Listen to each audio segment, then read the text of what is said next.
ನೀವು ಬಡವರಾಗಿ ಹುಟ್ಟಿದರೆ ಅದು ನಿಮ್ಮ ತಪ್ಪಲ್ಲ, ಆದ್ರೆ ಬಡವರಾಗಿ ಸತ್ರೆ ಆ ತಪ್ಪು ಖಂಡಿತ ನಿಮ್ದೇ ಅಂತ.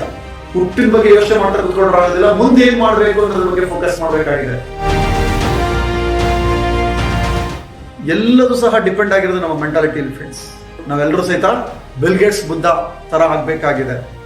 ಅವ್ರೇನ್ ಸಾಧನೆ ಮಾಡಿದ್ರೆ ಆ ಸಾಧನೆ ಮಾಡ್ಬೇಕಾಗಿದೆ. ಬಿಲ್ ಗೇಟ್ಸ್ ಹೇಳ್ತಿದ್ದಾರೆ, ನೀವು ಬಡವನಾಗಿ ಹುಟ್ಟಿದರೆ ಅದು ನಿಮ್ಮ ತಪ್ಪಲ್ಲ, ಆದ್ರೆ ಬಡವನಾಗಿ ಸತ್ರೆ ಆ ತಪ್ಪು ಖಂಡಿತ ನಿಮ್ದೇ ಅಂತ.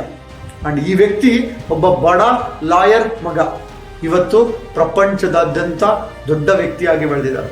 ಒಂದು ದಿನ ಒಂದು 5 ಸ್ಟಾರ್ ಹೋಟ್ಲಿಗೆ ಹೋಗಿರ್ತಾರೆ, ಇದೇ ಬಿಲ್ ಗೇಟ್ಸ್. ಸರ್ವೆಂಟ್ಸ್ ಟಿಪ್ಸ್ ಕೊಡ್ತಾರಲ್ವಾ, $1 ಕೊಡ್ತಾರೆ. ಸರ್ವೆಂಟ್ ನೋಡ್ಬಿಟ್ಟು ಧೈರ್ಯವಾಗಿ ಕೇಳ್ತಾನೆ, ಸರ್ ನಿಮ್ಮ ಮಗ ಈ ಹೋಟ್ಲಿಗೆ ಬರ್ತಾನೆ, ಅವನೇ $100 ಕೊಟ್ಟೋಗ್ತಾನೆ ಟಿಪ್ಸ್, ನೀವೇನ್ ಸರ್ $1 ಕೊಡ್ತೀರಾ ಅಂತ. ಅವನು ಹೇಳ್ತಾನೆ, ಅವನು ನನ್ನ ಮಗ, ಪ್ರಪಂಚದ ನಂಬರ್ 1 ಶ್ರೀಮಂತನ ಮಗ ಅವನು, ಆದ್ರೆ ನಾನು ಒಬ್ಬ ಬಡ ಲಾಯರ್ ಮಗ, ನನ್ನ ಅಪ್ಪನ ನಾನು ಮರೆಯೋಗೆ ಇಲ್ಲ, ನಾನು ಹುಟ್ಟನ ನಾನು ಮರೆಯೋಗೆ ಇಲ್ಲ ಅಂತ ಹೇಳಿ.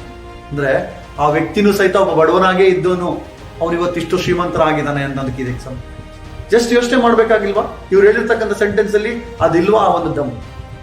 ನಾನು ಯೋಚನೆ ಮಾಡ್ಬೇಕಾಗಿದೆಯಾ ಇಲ್ವಾ?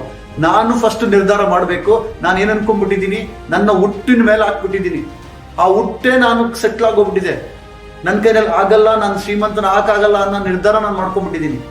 ಹುಟ್ಟಿನ ಬಗ್ಗೆ ಯೋಚನೆ ಮಾಡ್ತಾ ಕುತ್ಕೊಂಡ್ರಾಗೋದಿಲ್ಲ, ಮುಂದೆ ಏನ್ ಮಾಡ್ಬೇಕು ಅನ್ನೋದ್ರ ಬಗ್ಗೆ ಫೋಕಸ್ ಮಾಡ್ಬೇಕಾಗಿದೆ. ಇದು ಅವ್ರು ಕೊಟ್ಟಿರ್ತಕ್ಕಂಥ ಮೆಸೇಜ್ ಫ್ರೆಂಡ್ಸ್.